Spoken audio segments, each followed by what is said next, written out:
Hello everyone, it is me, Asha C. Welcome back to my channel.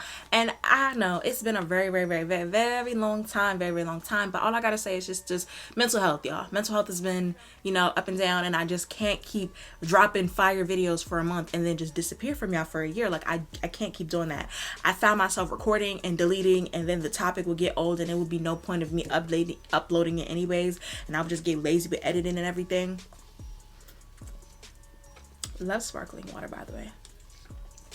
Anyways, we are here for episode 4 of Rap Talk. I know, a year later, but let's get straight into it. So let's talk about DaniLeigh and a lot of the controversy that's been going on with her. So is DaniLeigh doing too much? Yes, she is absolutely doing too much. So she was set to appear on the show Wild 'N Out, which is an improv comedy show, and they're known for their humor, harsh jokes, and they get gritty on there, but it's all in fun and it's just comedy. So DaniLeigh is actually a guest on one of the upcoming episodes, and she requested that the comedian B. Simone not be on the same stage or episode as her. Now, B. Simone was actually in the crowd of the episode. However, she was not actively participating in the jokes and everything. And a lot of people are saying that, DaniLeigh is doing too much. And in that case, no, because DaniLeigh, it's because B. Simone was really heavily lusting after the baby and all these things. And allegedly DaniLeigh found some text messages between B. Simone and the baby that were maybe have been inappropriate. And it kind of sucks because it's just like, dang, B. Simone, you were literally capping for this woman, talking about how racially ambiguous she is and she's Dominican and just making self-deprecating comments. And I'm just like, that's sad that in the same breath that you uplift her, but she's willing to take money out of your pocket like that. And I'm pretty sure she probably got paid or something for it, but it's just the fact is, it's how she did it. It was nasty work. Then, to add insult to injury, DaniLeigh is actually trying to stop more bags. She was set to appear on this Chicago radio show. It is WGCI 107.5 FM. And so the host, DaniLeigh requested that the host Kendra G not be on the episode, and they said no, and then her whole interview was canceled. And baby, let me tell you, Kendra G went off. This goofy ass person of the day award goes to DaniLeigh, and let me tell you why. DaniLeigh is in the city of Chicago. I don't know why. Probably got a high school appearance. Who the hell knows? But she was set to do an interview with the morning show, and she requested that I, Kendra G, be removed from the interview because she was uncomfortable talking to me. Girlfriend, this ain't Wild 'N Out. You ain't gonna be Simone me. Now your whole interview has been canceled. But I'm trying to figure out, why didn't you want to talk to me in the first place? I actually been on the radio defending your honor. I really felt the way when your baby daddy played you on that infamous IG Live and I defended you on the radio. Now, shout out to B. Simone, who I know in real life, rock with in real life. But I actually understood why you didn't want to do Wild 'N Out with her. But I'm still trying to figure out, why the hell you ain't want to talk to me? Now, are you nervous? I'm going to ask you the questions that need to be asked. Like, are you still sleeping with your baby daddy after he beat your brother up and played you on the IG Live?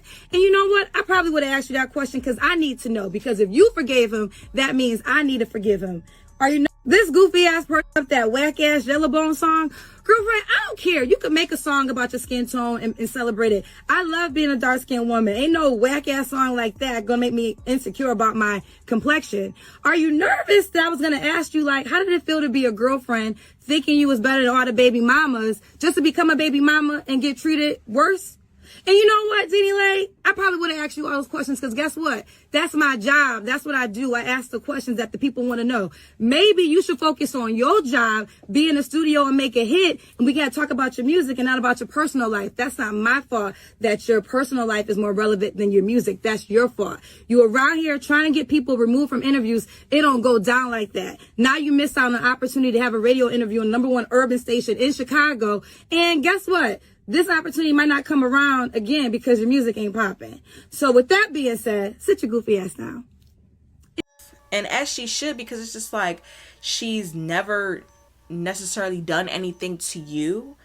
And I haven't looked into it, but I haven't seen anything on the Shade Room where you see Kendra G going off on her, and she even said that she caked for you. She was like, oh, that girl doesn't deserve that, and And so for that, and I'm just like, are you scared of accountability? Because DaniLeigh, she's not innocent. She's been through her fair share of controversy when it comes to how she kind of talked about Mimi, the baby's other baby mom, and saying, yellow bone is what she wants. And that's very, in a time where we are celebrating Black women and skin tone and colorism and all these issues that's coming up, I feel like that was very tone deaf of her, of the song. And I feel like she just needs to take accountability. It's not that people are attacking or hating on you. It's just that there are dark skinned people in your camp. You have dark skin or brown skin or just Black women on your team. You have a Black daughter. You have a Black baby father. You have Black, dark, brown skin fans. So I just feel like you should take some sort of accountability. But I just think that with the whole Kendra G thing, she's doing too much. I feel like with the B Simone thing, that is understood. But, let me know what you guys think down below. So, speaking of DaBaby, is DaBaby canceled? And I think yes. Everyone's over it at the point. Because, he made offensive comments between the LGBTQIA community. He has assaulted female fans. DaniLeigh's brother. He even assaulted a security guard. He beat someone up at a Gucci store maybe like a year ago. And also he's aligned himself with an alleged abuser, Tory Lanez. After working with Megan Thee Stallion and creating hits, you go work with someone that hurt her, that hurt her physically. So, and he's like, and he's putting out these statements saying, I'm the bad guy. And it's not that you're the bad guy. Hydrate. It's not that DaBaby is the bad guy. It's just that you lack accountability and you just have too much going on. Too much controversy, bro. You literally are known for disrespecting women and hurting women. The same Black women that root for you, bro.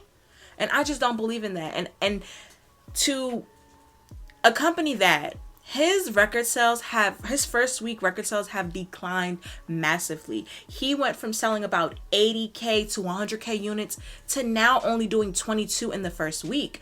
And then he's selling less than 500 tickets at this New Orleans show. I just feel like people are just over it. You have to have a new angle. That bad guy thing, it gets old. It just, me personally, I don't really care for DaBaby no more. I ain't gonna lie, I probably had some tweets when I was lusting over him, but everybody was he's still fine, but he was fine, but nah, I ain't feeling it no more, but I don't know. I just feel like celebrities gotta do better. Where is your publicist? You having your publicist and managers in a frenzy and just you're making unnecessary crises, whatever. Anyways, no matter. So I gotta say, I love the show Caresha Please. So Caresha, one half of the City Girls, has took her talents to Revolt TV because Diddy. Everybody's like Diddy is her boyfriend. Diddy is a trick. Okay. And Caresha is the sugar baby. She's having fun. Period. I guess that's real city girl. That's real city girl.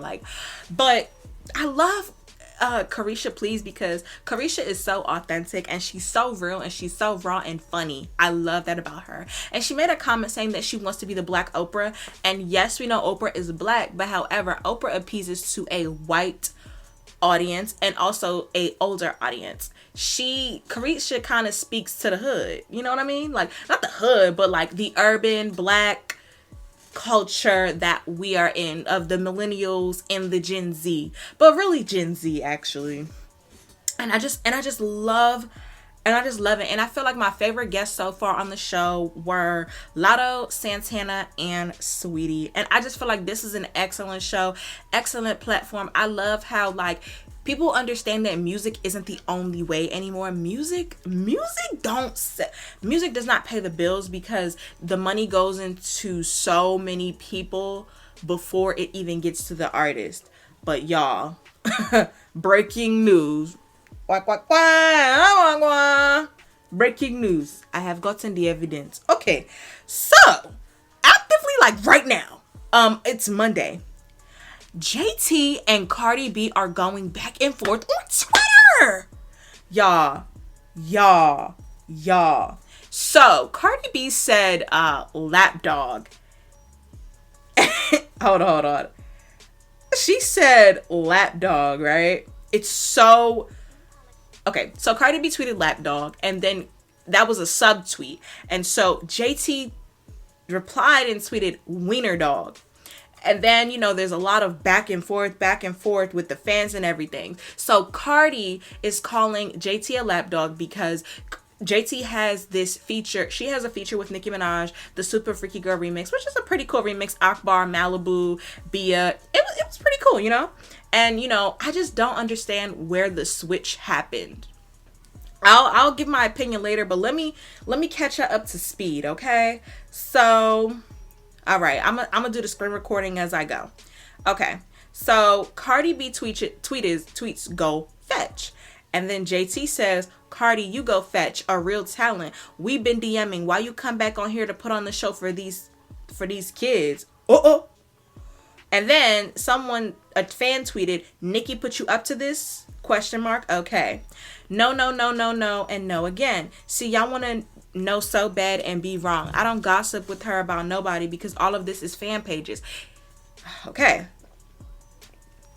Cardi tweets, so wait, me and you talking in the DM woman to woman, but you take it to your timeline and throwing shots calling me a bully and a wiener. Why you playing dumb and you talking about talent? Ha, you forgot P, the CEO of Quality Control Records, tried to put me on with your writer. That was before you replied and said you was talking about me. So tell the world why you said I'm a lapdog, Cardi. And then JT responds and says, no, you wanted our right. I think she meant writer. For our hooks and for our sound, because you clearly have none. Ask any writer. I write my own ish and you know this. Ooh. And then someone said the one little Yachty wrote for them. The one I wrote my own verse to. The part that people love, as well as I can go on live and write a rap in the whole world face, but I don't care about that. I ain't a slave to y'all or no MFing charts. F suck my, you know? And so someone saying, okay, this is more nonsense. Okay, so then JT responds to a fan and says, I was in jail, but also very thankful. Also, I never dissed her. So basically they were, I'm assuming they were, saying this while begging her in 2019 for a hit is insane, not gonna lie. And then she says, I was in jail, but also very thankful. I'm assuming they're talking about Cardi B. And she says, I never dissed her. Also, never had a problem. She said, because I wrote her fans back, the same fans she cursed out like a dog. But hey, I could be... Oh my gosh! Okay, so then it's Ken Barbie tweets, the girls' chest feeling strong, talking down on the same person that gave them their biggest hit. Why the F would Cardi need your writers and hooks when they haven't worked out for you in so long? You not even seeing the charts with them. So then this person pulls up a Wikipedia discography page. And honestly, this is not a good source because you really need to go on the Billboard's chart so they can show you they can actually show you something accurate. And also, I feel like, yes, charting is important, but however, if do the fans like the music, is it sticking? Like, does it have longevity? You know what I mean? Let's keep reading, y'all. So that's when JT says, I don't care about no hit, man. On my mother, I'm not a slave to Billboard or any chart data. F all of y'all. And while you at it, find a tweet or a time I talked crazy about Cardi. You can't. Shake It dropped. I tweeted her lyrics in the midst of a stand made up drill war. But today was supposed to be about Glorilla. Instead, you call me a lapdog and not B. I'm a big dog. Roof, roof. Okay. So this tweet is deleted. And then, yeah, this tweet is deleted.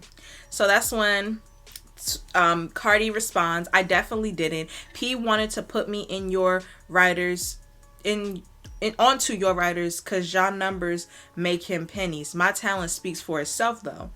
So she tweets a picture, and this video 3 years ago did the twerk with Cardi B that did 227 views, featuring the City Girls. And they're just basically comparing I guess. I mean, you're circling the numbers. Like, these millions are pretty good. What do you mean? Like, that's good, but whatever. Okay. So that's when she tweets, Cardi, I'm not impressed. I don't care. I'm not about to beef with you about YouTube, girl. Is you crazy? I'm a street bee. YouTube ain't got me on no leash, ho. Move. Didn't I hit you back in the DMs 20 minutes ago? But I gotta come on the timeline for a response. And you're mute, but steady arguing here. Like I said, this ish is for show. Opportunists. Maybe both are timing off, but how am I opportunistic when you call me a lapdog for no effing reason? Makes sense, but back in the DMs I go. Matter of fact, I'm not doing this on the timeline. It's becoming real repetitive for doggy treats. We've already addressing it in the DMs. Goodbye, y'all. Wait, I'm back in this for last tweet because who doing anything for doggy treats? If anything, Glorilla have basically saying that Glorilla threw her a bone and you need to go feed that dog you was posing by the pool with for hot-ish fancy pants. And it just goes on and on and on. And JT says, I wish I would ever let a chart make me feel less of a star. I literally came from nothing. Did this ish with a rap I wrote. On the road hitting licks. I did my time like a real bee. A bee ain't scratch me in there. And always extra chicken on Thursdays. I ain't never shamed. Okay. The industry is not even designed for girls like me to really win. Let's be real. All this ish is politics. P always told us, get it out the mud, grind hard. I lay down because I get discouraged from all these labels paying for every mother effing thing. So don't talk to me about no charge. None of y'all. I've been in rooms with top writers and told them they ish whack. The same writers that's quick to drag female rappers. Oh, I wrote this and that. It's actually embarrassing and sad. All right, let me give my take on this because my camera is going to die soon. I just feel like it sucks that the rap girls have been beefing for literally a month. Okay, and it's sad because I don't know why I don't understand why Nicki Minaj, or no, nothing. It has nothing to do with Nicki Minaj. I don't understand why Cardi B and JT are beefing. They're technically kind of label mates because, you know, she was signed to, I think Cardi had some affiliation with QC. But I don't understand is, where is the beef coming from? Like, you were just Team Cardi, now you're Team Nicki, and I just feel like you don't, oh shoot. I feel like you don't necessarily have to pick a side. I never understood why. Hold on, I'm holding back, but let me not hold back. It frustrates me how people think that you have to pick a side. They think that, oh, I can't do a Nicki feature because of I don't understand, because it's like, it just doesn't have to be that way. And people's like, oh, the guys don't do this, the guys don't do that, because the market is big for male rappers. But for women rappers, it's so small, it's so new. Labels are still trying to figure out what to do with them, how to market them. There's not that many at the top. There's a lot of women rappers, but there's not that many at the top. And so everybody is fighting for that number one spot and everything. And they feel like, oh, you know, I got to pick a side and this and that. And it's so frustrating. I wish that all the girls could just coexist and be. You don't have to necessarily all be friends, kumbaya. But it's like, it's nothing for Drake to do a song with an upcoming rapper and that be it.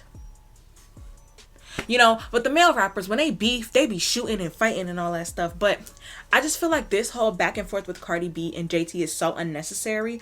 I just feel like it's dumb, it's unnecessary, it's childish, and it's just like, what was the point of Cardi B tweeting that? Like, she essentially started it, or maybe it stemmed from something else. I just don't understand why that happened. And I just don't understand, now that JT has aligned herself with Nicki Minaj, she has to be against Cardi B. You don't. You can literally stay neutral in the whole situation. You don't have to pander to one to try to, you know, please the other. It's odd. It's weird. It's strange. I don't understand. But this is a developing story. This is good, y'all. Anyways, this concludes episode, I think 4 or 5 of Rap Talk. Thank you guys so much for watching. I appreciate you for just hanging in there. So until next time, bye-bye.